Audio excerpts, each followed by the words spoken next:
Welcome to the Graeae and Disability Arts online podcast, Disability And, bringing together thoughtful discussion and debate. This month, Graeae's young associate, Ayzah Ahmed, chats to Graeae's current Artistic Director, Jenny Sealey, and past Graeae Artistic Director, Ewan about their memories of the company and their experiences of directing.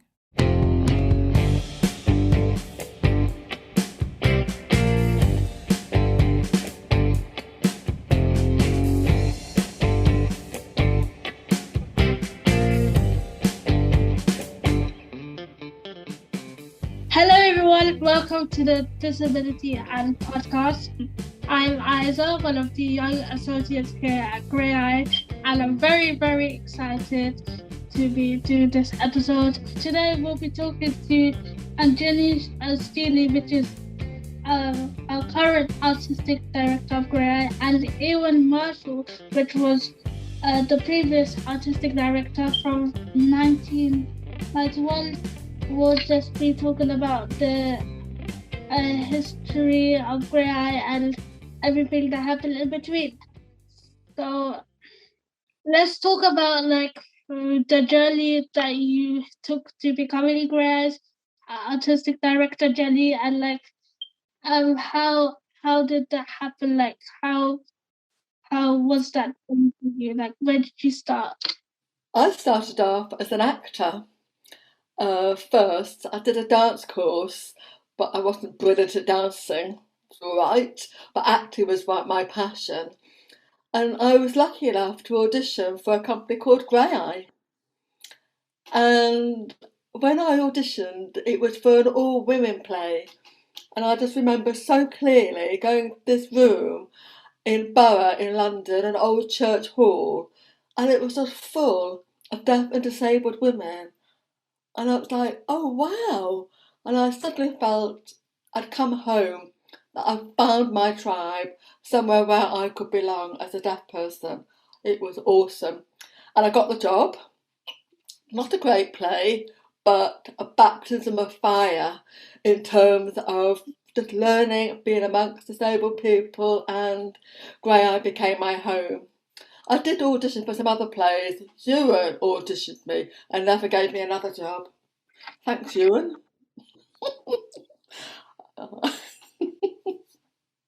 So that's my journey. And how about Ewan? Graeae was my first artistic directorship, so a big step for me artistically and publicly, and also a big step for me personally as a disabled person. Because previous to being in Graeae, I had been the lone disabled person at drama college and the lone disabled person in a couple of theatre companies beforehand.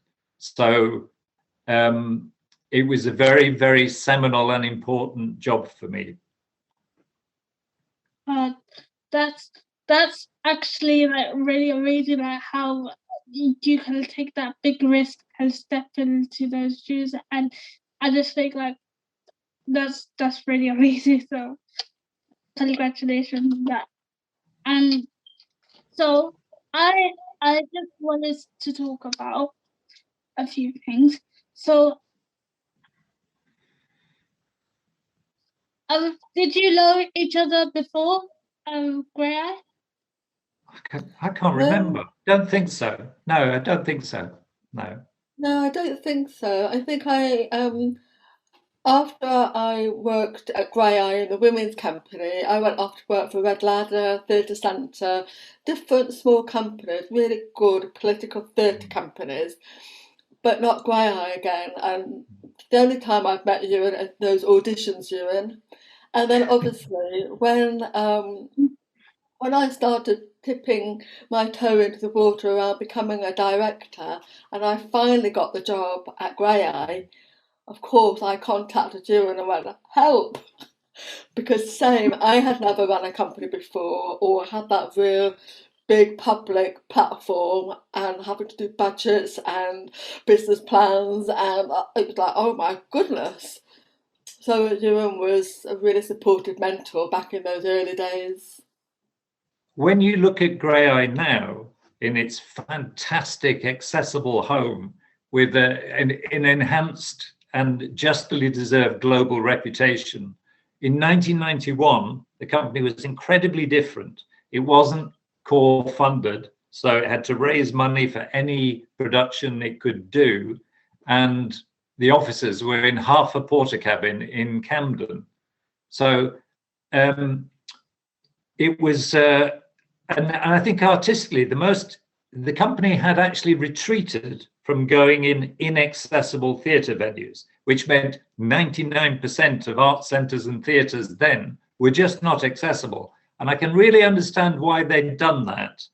But I felt it was really important, however hard it was in terms of physical access, that we had to establish ourselves as a credible artistic force. So we had to swallow a lot of that inaccessibility in the early years to establish a reputation.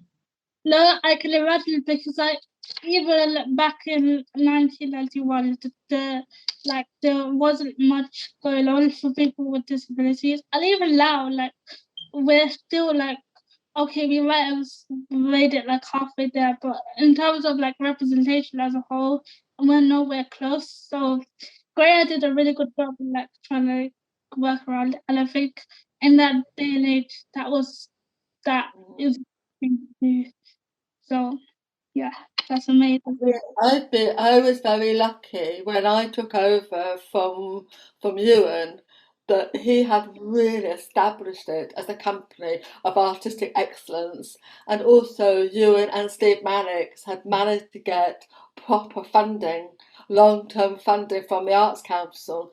So for me, when I arrived, I didn't have to grapple around and try and find project money. I could just go, oh, I can just start creating some plays and forward plan. So when you're doing project funding, it's really difficult to plan, isn't it, Ewan? But when you know you've got your enough portfolio money, you can just go, right, I can plan for the future.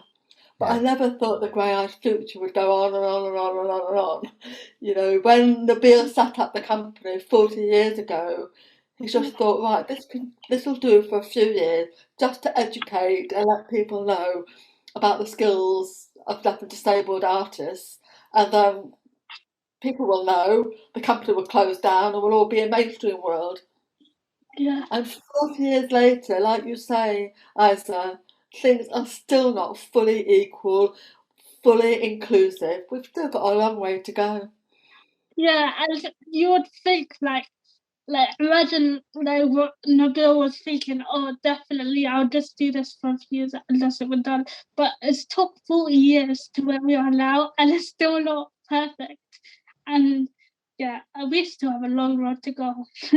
I was asked that question on a radio interview in Northern Ireland quite early. They said, if you're totally successful as a company, would Graeae not exist? As in merged with the whole theatre, integrated, accessible world? And I actually said, yes, it would. And then I changed my mind quite quickly. I said, no, actually, there'll always be a case for like-minded creative people to get together and make work. And that is, we're sort of very familiar with the disability culture, artistic disability culture, that Graeae is at the forefront of doing, really. Yeah. And I hope it exists for another 41 years. Yeah, 100%. I think even if we are successful and it does integrate with the theatre industry, I think we'll still be around as an independent force, because at the end of the day, Graeae is where it all started. So even if it does work out, I think people still need to know that we existed. Yeah. And even more importantly, just always pushing the artistic barriers and really exploring what we want to say as disabled and deaf people and neurodiverse people. And that culture is always evolving. Yeah. I love what you say, Ayzah, about it's where everything starts. So many people started their career at Graeae. So many people. Yeah. And then, of course, they don't always want to hang around, do Graeae shows. They want to be working at Derby Theatre or the National Theatre, the Globe. Of course they do. That's great. So some of our responsibility is, our young company like you, training you up to become the new artistic director of the future of Graeae. Come on, that's going to be up for grabs one day. That's going to be a really big shoes to fill. I am very nervous about that. I wouldn't go that far just yet. You've got time. You've got plenty of time. I know. Yeah, I wouldn't want to let anyone down in that sense. And if I was to do that, I would love to make Graeae open, and obviously as a company we are always learning different new things, and it'll be interesting to see what happens in the next 10, 20 years or so, and what new things can await. Yeah, I think Jenny made. We had some training going on, patchy training going on when I was working there, because we just didn't have the kind of funds and resources for it. And really, most people, you just had to learn on the job, which is harsh and sometimes can be very harsh and unforgiving. But Jenny really has developed a very impressive training program that offers, the first opportunity to so many people like yourself, or and that's a really, really important part of the work, I think, of what the Graeae company is now. And I'm very proud of Ensemble, which we're running now in association with Rose Bruford. And like Ewan just said, it is really, there's something, I can't really explain it, but when you're with a like-minded, deaf and disabled, neurodiverse artists, something happens in that rehearsal room or that training room. And one thing is, you come together because you understand difference and you respect each other. You might not fully understand each other's stuff, but that's all right. We're not scared to ask the questions. So there's no elephant in the room, and we can be ourselves, and we know that the access will be there. So we can just concentrate on being the best artists we can be. And for a bit like you, and all of my life, I was just in the mainstream world, very good at nodding, smiling, and thinking I have no idea what anyone's talking about. And that sense of relief when I finally got to Graeae, I was like, oh, I could say pardon. I don't have to know everything, and I'm not on my own. I'm not on my own. It's just so important.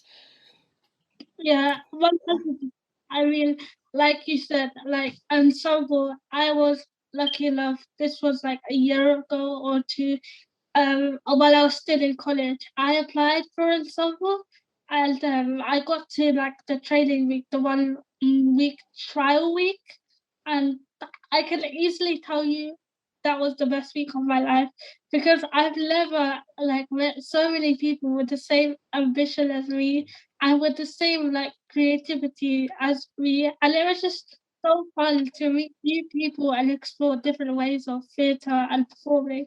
But so that is definitely a week that I will carry with me for the rest of my life, because that changed the most things for me. Okay, I think we're going to swiftly move along, and I want to know, what's your first ever show or performance you did with Graeae?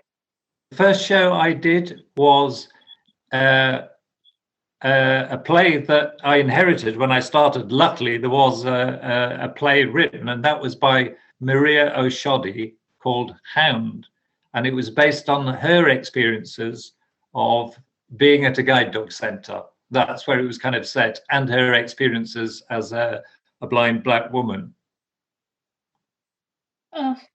So how was that when you did the play and stuff? What type of experiences did you have, or did you like the way you did it, or was it not that good, or?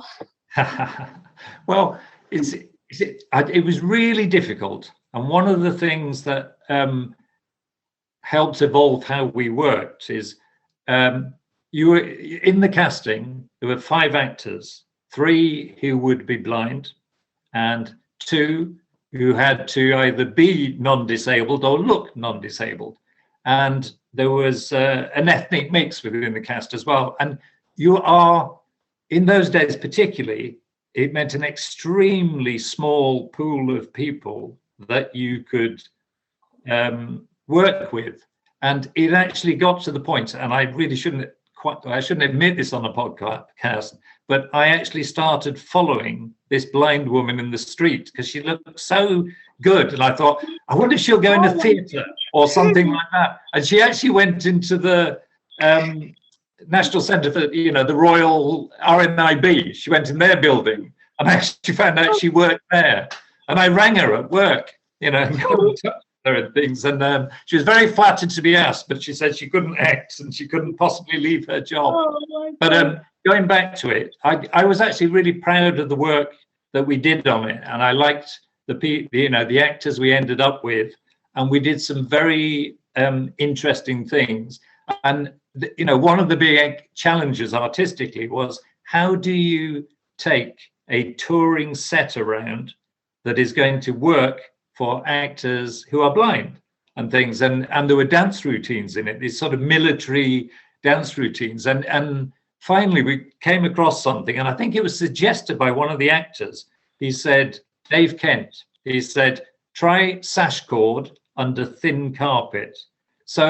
And it worked totally. So an audience will be looking at the play thinking, how are they getting around so well? So whichever venue we were in, as soon as they stepped on the carpet, there was a grid running under it, so they could always orientate themselves where they were on the set. So we were able to do these complex dance routines and all that. So no, I really, I was very proud of it, and I enjoyed working on it. How it affected me later was I was interested in plays where we could have more open, non-specific impairments. I do remember you telling me the story, Ewan, of following a blind woman. And it was at the same time that I was reading Year of the King, where Anton Scher was following, in commas, deformed people to go and do his research for playing Richard III. And I thought, the irony, the parallel, you're finding the authenticity and employment, someone else just mimicking. Do you know what I mean? So politically, you did the right thing. I still feel I could have been arrested. Some kind of crazy stalker. Yeah, I think if you did that today, that would be really creepy. I think that'd be me cancelled. You would. That's so true. Okay. How about you, Jenny? What was the first one you did? My first play for Graeae was a play called Two by Jim Cartwright. And I had been working with the fantastic Caroline Parker and Gary Robson at a theatre company in Leeds. So when I got my job at Graeae, I thought I need to work with actors I know and I trust and that are good for my first play. So I got both of them in. And because I wanted it to be bilingual in English and BSL, Vicky Jodare, who I had seen perform in my all-time favourite play, Ubu, directed by Ewan, I knew she would be perfect match to sign for Caro. And I couldn't find anyone who looked like Gary. But I was at an art gallery, a BSL guided tour, and I saw this man signing, bald, a bit round, tall, a bit like Gary, facially. I went, oh, a bit like you. I said, are you an actor at all? He said, no, I'm an interpreter. I said, no, but would you like to be on stage? He went, oh, I'll give it the book. I didn't even give him a chance to say no. And that was Rob Chalk. So I had my 4. And it's such a brilliant play for an actor because they play all the characters. And Caro decided for one of the characters that she would just sign and Vicky would voice over. So it gave us a lot of rich material to play with. The one thing we got really wrong, though, is a real lack of access for blind and visually impaired people. We still only had a few audio described performances by someone who came in, a very good person, came in, watched a quick rehearsal, but it wasn't embedded in the production in the same way that we learned how to do much later on. But I do think of that play fondly. It was such a gorgeous play to start with. I really enjoyed it. Thought it was very good. Oh, that sounds amazing. Both of those plays. I will look them up definitely after this. Okay. So what's your favorite memory from Graeae? I mean, as an artistic director, my favorite moments are in the rehearsal room. And I think when it's going well, there's a really playful kind of atmosphere, and it's concentrated and it's fun. And sometimes, like in the case of Ubu, it's wicked and it's punky, and those are my favorite memories are usually in rehearsal room. And it's to do with, the various actors and characters and material you're kind of working with. So that's the kind of general one I can think of. I think the Ubu rehearsal was when we finally got to express ourselves in a way that was more like we were in real life, like the culture off stage suddenly was going on stage. So all these fantastically funny, intelligent, creative people who were really quite bouffon and passive aggressive to the non-disabled world were able to put it all into the material. So that was a defining moment for me artistically. So yeah, the anarchy. Yeah, anarchy. I think, for me, it's like you were saying, it's a Graeae rehearsal is like a rehearsal like no other.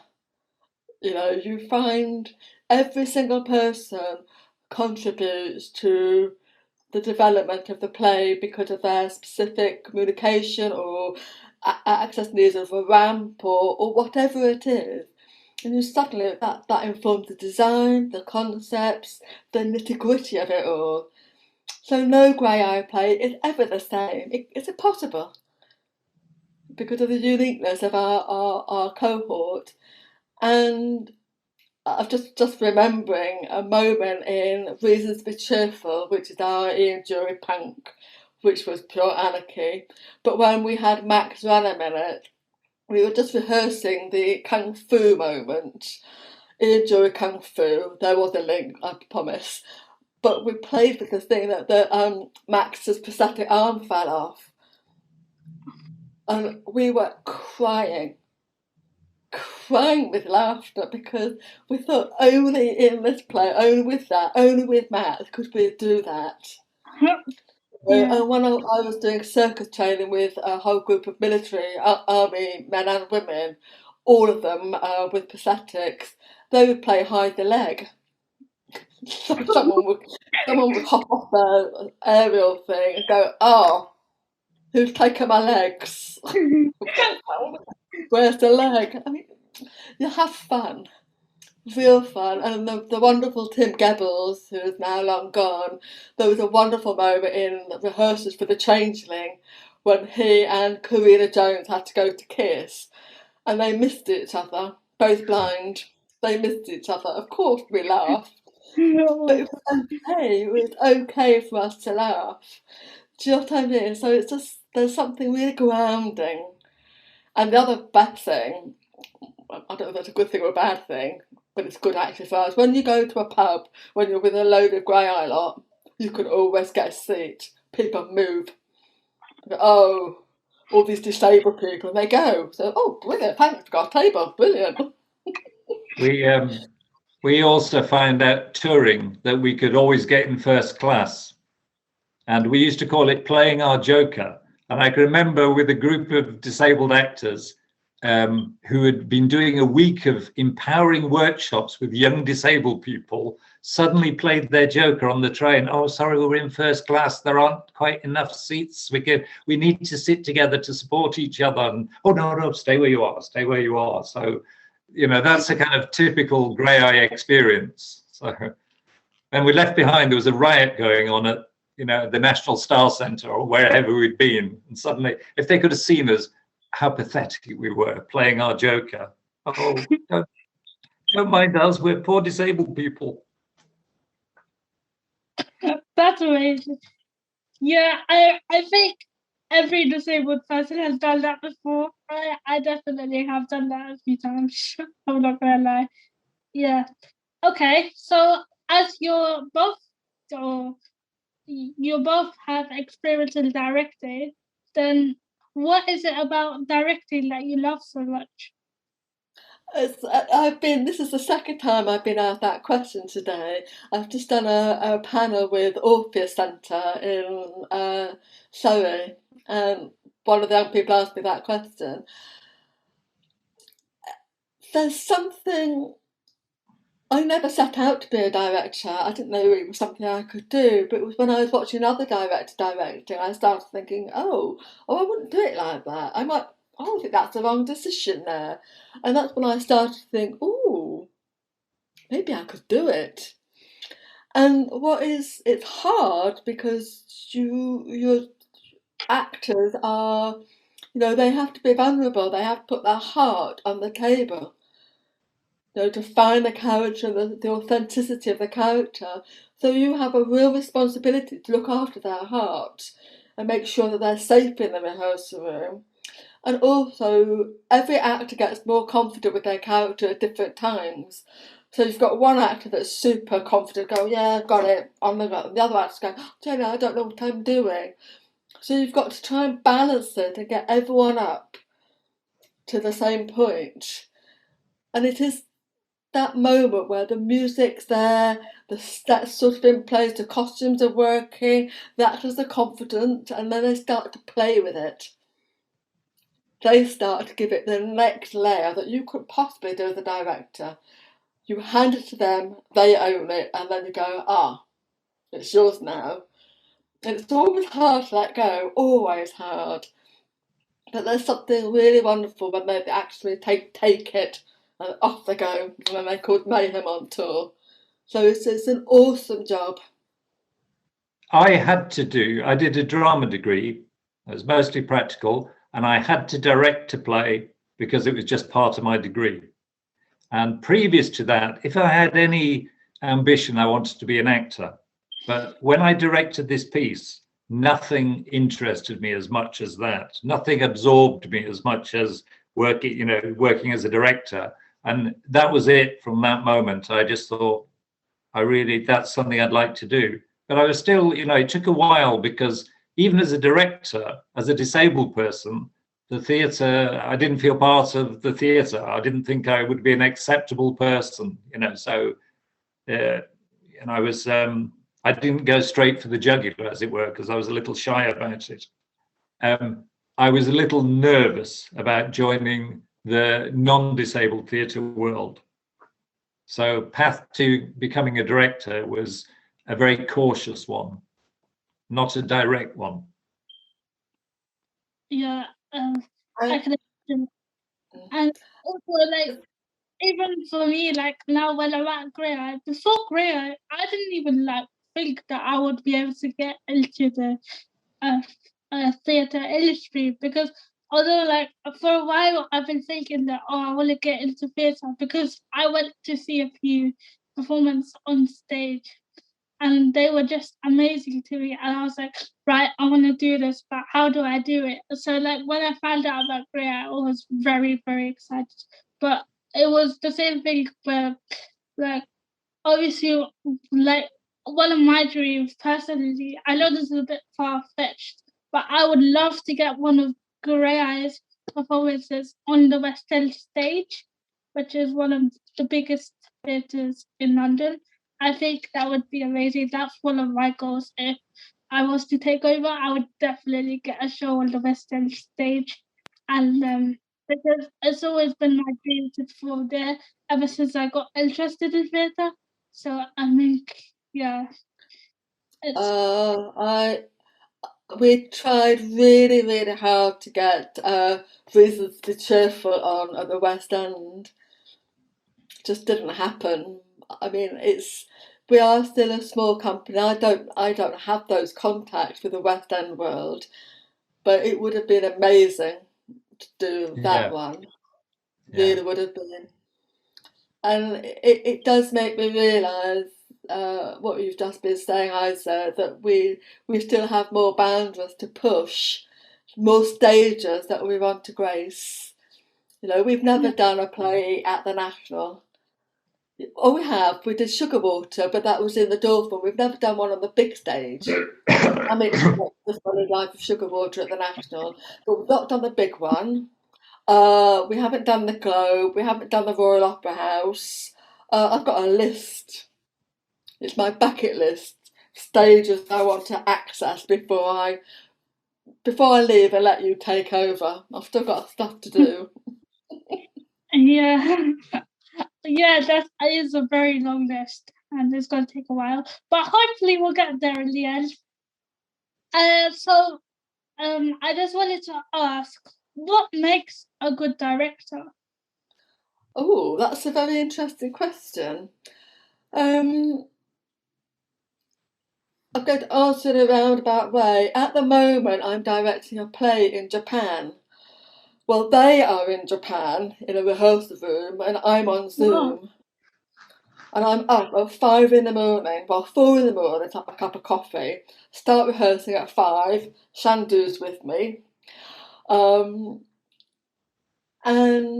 we have a fantastic Japanese to English translator. There's 2 Japanese sign language interpreters for the deaf Japanese cast. All the UK elements of this production have been pre-filmed. The Bangladeshi aspects of this production have been pre-filmed. I'm trying to put it all together. And there's 2 trainee directors in Japan who are in the rehearsal room, thank goodness. And I suddenly thought, I don't think I know how to direct anymore. Seriously, it's you know, I've got to lose half an hour off the play. I realised my communication, I'm a messy director. I think that's what I'm trying to get to the point. And Japanese people like facts. They like an outline and then you fill it in. And I'm the other way. I get messy. And then I go, oh, now I know what to do. So I think possibly a better director is less messy than me. But I quite like mess, because out of the mess comes clarity. So, but I think in a purer answer to your question, I think good communication, and directors do not have all the answers. And I think if you can own that, and it's all right not to know everything, because that's why you have rehearsals. You know, and that not knowing everything gives your actors space and confidence to go, well, I know. And they go, and then it becomes collaborative. Very long-winded answer, sorry. I mean, I largely agree with Jenny. You know, a good director has, Peter Brook called it a hunch. He said you have a creative hunch about how something should work. And I think you have to, you have to be excited by the material, whatever it is, scripted, devises, the actors. You have to be excited about what is possible. You have to have a clear sense of where you might go, but you also have to be open to adapting, and you're bringing out the best of a team that you're working with. You know, and you have to be ready. You know, I used to say as a joke quite early, well, not really a joke, but best idea wins. But if you're an actor, you won't get any credit whatsoever. And so many good ideas have come from an actor or a choreographer, or, there are lots of people contribute to a successful production. But you have to be quite clear as a director, and that people have confidence that they're going somewhere that's going to be good with you. I think that's actually quite eye-opening for me, because the reason why I wouldn't want to think of becoming Graeae's artistic director is the fact that I'm very messy. So I come up with things as I go along, like Jenny said, and I just piece things together, and I'm like, okay, that's gonna work, but I don't know about that, and that's gonna come here, and I don't know about that. So that's why it kind of scares me a little bit, because although I tried to direct in one of my college performances, we were in a group, and they put me as the director for some reason, and I was just a mess. I didn't know what I was doing, and then someone had to take over and say, "Don't worry, I'll just do it," and then they directed the rest, and that was a lot easier rather than me directing. So yeah. That sounds about right. You know, Yeah. I like that. I do this, do that. That's about it, really. That was a very. I think you're making a very good director. So I just have one last question to ask. What advice would you give like any young aspiring either disabled people who are trying to get into the theatre industry or trying to get into directing or anything like that? What's like the main advice you would give? I would say just go for it, and go for it with an expectation that you deserve it and are good enough and shouldn't be excluded, and to be very determined about it. That's what I would say. I would always say, come and find Graeae. Yeah. Of course. Yeah. But I mean, absolutely, I think deaf and disabled, neurodiverse people have to just have that, something to push through, because there are still so many barriers. Certainly as students get a disability student allowance, it's a nightmare trying to access that money. So often, if deaf students run out of interpreter money, universities won't cover the cost, so they have to do the courses. We hear stories every week from students who are really struggling on the course they are on. Yeah. And so there's a lot of work, political campaigning and lobbying to be done in around all of that, because those barriers are there and they've got to go. I'm fed up with it now, I really am, they've got to go. But the other thing is, if you have a youth theatre locally, join it. Because that's where you get really good practice. That's where you learn to be you and know what sort of actor you want to be, maybe. But so youth theatres are fantastic. Not all of them are accessible, but you can campaign and fight for your youth theatre to become accessible, and that will benefit the youth theatre long term. Go and see lots of plays, know what theatre you like, and also be really, really clear about your access requirements and what works best for you, and learn to communicate that confidently and clearly, because people need to be told. And it's not about being embarrassed. It's not like, oh, well, I need a bit of a bum. Say it as it is, and be very, very mindful of your human rights. And there are people out there that can support that learning, help you find the information, but the more people who have that clarity, and we have to push more buttons to make sure that the world becomes more accessible for you as you carry on your journey, Ayzah, and for the little ones in our associate company, our young company, the younger ones. They're saying we want it all to be accessible, Jenny. And I'm saying, I know. So me, Jodie, Meta, you, all of us have that responsibility to clear that path. Beautifully said. Totally agree with all of that. I'm a product of youth theatre as well. From my teenage years, that changed my life.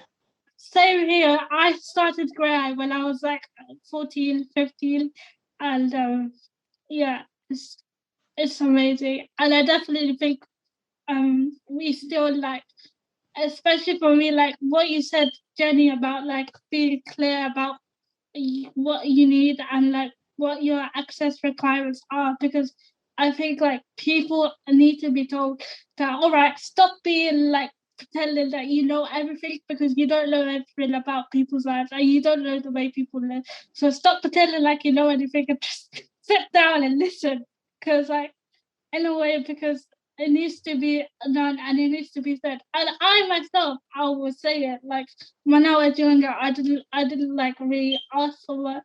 Like my secondary school life was a nightmare. Like the halfway through year 9, the government decided to cut the disability funding to 50%, which was a nightmare for not only me but like all the like disabled students in my school, and I could just hear like the staff and the parents like yelling and saying, "What's going on?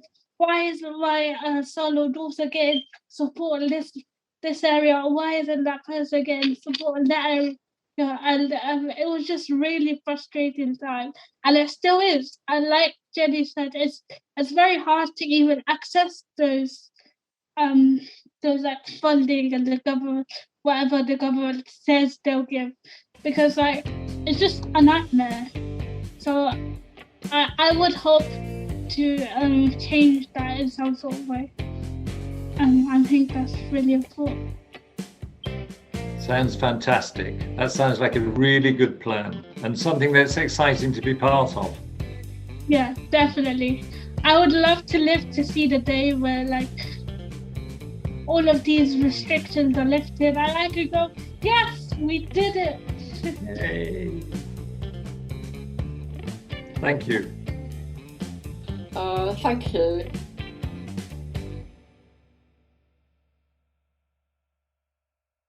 Visit graeae.org and disabilityarts.online for details of productions, events, interviews, opinions, reviews, and learning opportunities.